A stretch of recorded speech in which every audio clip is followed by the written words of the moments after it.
Assalomu alaykum aziz birodarlarim. Videoni keng tarqalishi uchun like bosishni unutmang. Payg'ambarimiz sollallohu alayhi va sallam sababchi bo'lgan qilgan bilan barobardir deganlar. Inshaalloh bu sabab siz ham ajru savoblarga ega bo'lasiz. Vassalomu alaykum va rahmatulloh. Akalar, opalar, biz ham uyimiz bitishiga yordam beringlar. Umrbod duo qilib o'tamiz. Hammalarning kirib kelgan Ramazon oyidan shu oyda shu bolaga talint botladik. Ro'za kunlarida savob bo'ladi. Mana shu qizimga yordam beringlar, uylarini bitirishga. Uka, sizni oldingizmi? Meni orzuyim shu uyimiz bitib qolishi. O'zimiz uyimizda yashash. Aka, opam, men uyimizda yordam beriga duo qilaman. Ramazon oyida savobga terdik bo'ladi. Bu oyda bergan ektanimiz ming baravar yoziladi. Shu uyga bitta git obedaylanam. Jannatda uylar bo'ladi. To'liq ma'lumot uchun +996 778 bilan 52 400 mana shu nomerlarimizda WhatsApp, Telegramimiz bor. Ikkala bayramda ham baravar qilinadigan ishlar. Birinchi, Eidga bir yo'l bilan borib, boshqa yo'l bilan qaytish mustahabdir. Payg'ambar sollallohu alayhi va sallam shunday qilar edilar. An Abi Hurayra radhiyallohu anhu qol: كان النبي صلى الله عليه وسلم إذا خرج يوم العيد في طريق رجع في غيره. رواه الترمذي وأبو داود والبخاري. أبو هريرة رضي الله عنه دان روايات قلناده. Nabi sallallohu alayhi va sallam Eid kuni bir yo'l bilan chiqsalar, boshqasi bilan qaytar edilar. Termiziy, Abu Davud va Buxoriylar rivoyat qilganlar. Ikkinchi, misvoq qilish. Har bir namoz uchun misvoq qilish marg'ub bo'lganidek, fitr va qurbon bayrami namozlaridan oldin ham misvoq qilish marg'ubdir. Uchinchi, g'usl qilish. Anil Fakih ibn Sa'd أن رسول الله صلى الله عليه وسلم كان يغتسل يوم الفطر ويوم النحر ويوم عرفة. رواه ابن ماجه. Fakih ibn Sa'd radhiyallohu anhudan rivoyat qilinadi. Rasululloh sallallohu alayhi va sallam Fitr, Azha va Arafa kunlari g'usl qilar edilar. Ibn Majah rivoyat qilgan. To'rtinchi, xushbo'ylik surtish. Kishilar ko'p to'planadigan joylarga xushbo'y narsa surtib borish mandub bo'lgani uchun Eid kuni ham xushbo'ylik surtiladi. Beshinchi, eng yaxshi kiyimlarni kiyish. Payg'ambar sallallohu alayhi va sallamning juma va Eid uchun alohida yaxshi kiyim kiyishlari ma'lum va mashhur. Rawa ibn Majah min hadis ibn Abbas radhiyallohu anhu annahu kana sallallohu alayhi va sallam yalbisu fil Eidayn burdatan hibarah. Ibn Majah ibn Abbas radhiyallohu anhuning hadisidan rivoyat qiladi. Nabi sallallohu alayhi va sallam ikki Eidda hibara chopon kiyar edilar. Hibara Yamanning mashhur kiyimi. Oltinchi, ikki Eid kechalarini ibodat bilan o'tkazish. Bunda kechaning hammasini yoki oxirgi 3dan birini zikr, namoz, Qur'on tilovati, takbir, tasbih, istig'for bilan o'tkaziladi.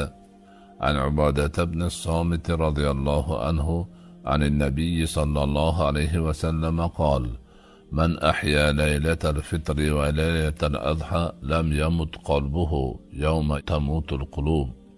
رواه الطبراني. Ubadah ibn Samit radhiyallohu anhudan rivoyat qilinadi. Rasululloh sallallohu alayhi va sallam kim fitr kechasini va adha kechasini bedor o'tkazsa, qalblar o'ladigan kunda uning qalbi o'lmas dedilar. Tabarani rivoyat qilgan. Ikki Eid kechasida duo mustajobdir. Shuning uchun ertaga Eid degan kechada ko'p duo qilishga harakat qilmoq zarur. 7. Muqtadiy kishilar Eid namoziga ertaroq piyoda viqor bilan takbir aytgan hollarida boradilar. Namozga qancha ko'p intizor bo'linsa, savobi shuncha ko'p bo'ladi. An Ali radhiyallohu anhu qol: من السنة أن تخرج إلى العيد ماشيا. رواه الترمذي. Ali radhiyallohu anhudan rivoyat qilinadi. Eidga piyoda chiqmog'ing sunnatdir. Termiziy rivoyat qilgan. Imom Eidga namozga yetib boradigan bo'lib chiqishi sunnatdir. Rasululloh sallallohu alayhi vasallam doimo shunday qilganlar.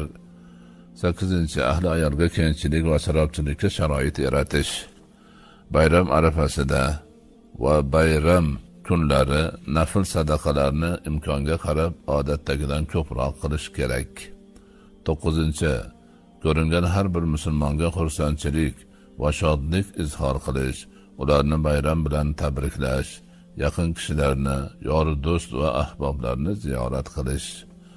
Ana Aisha radhiyallohu anha qolat: دخل أبو بكر وعندي جاريتان من جوار الأنصار تغنيان بما تقاولت الأنصار يوم بعاث. قالت: وليستا بمغنيتين. فقال أبو بكر: أمزامير الشيطان في بيت رسول الله صلى الله عليه وسلم، وذلك في يوم عيد.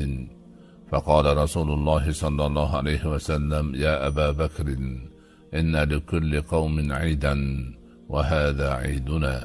وفي رواية: إن أبا بكر دخل عليها وعندها جاريتان في أيام منى تغنيان وتضربان، ورسول الله صلى الله عليه وسلم مسجا بثوبه.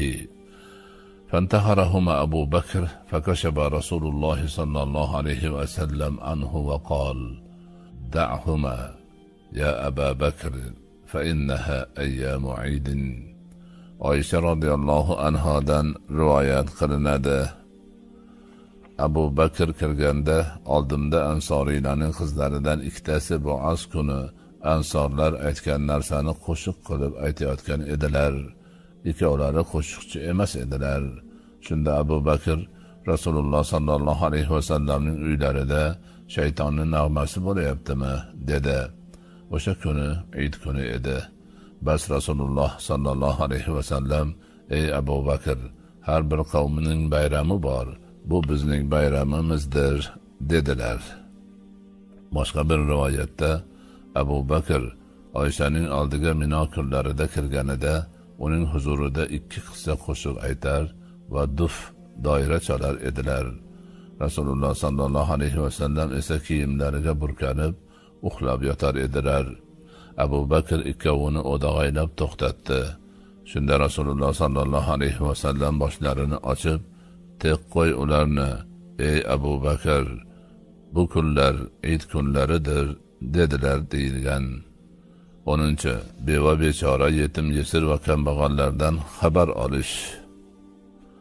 Bayram kunlari xuddi shu toifadagi insonlar holidan xabar olish, ularning qalbiga surur kiritish juda ham muhimdir. Zotan ro'za bayramida fitr sadaqasi, Qurbon bayramida qurbonlik qilish joriy etilishidan ko'zlangan asosiy maqsad ham shuning o'zidir. Mazkur bayram kunlari barcha musulmonlar shod va xurram bo'lishlari kerak. An ibn Umar radhiyallohu anhuma qol: "Farada Rasululloh sallallohu alayhi va sallam zakat al-fitr va qol: أغنوهم في هذا اليوم." رواه البيهقي والدارقطني. Ibn Umar radhiyallohu anhudan rivoyat qilinadi. Rasululloh sallallohu alayhi va sallam fitr sadaqasini farz qildilar va ularni bu kunda behojat qilinglar dedilar. Bayhaqi va Daraqutni rivoyat qilganlar. Shuning uchun mazkur kishilardan bayram kuni xabar olib, ularga xayr va ihson qilish juda savobli ish bo'ladi. 11. Qarindoshlarga silai rahmni qilishni kuchaytirish. Silai rahm, qarindoshlik rishtalarini bog'lash masalasi ma'lum va mashhur. Uning haqidagi oyati karimalar va hadisi shariflardan ko'pchilik xabardor.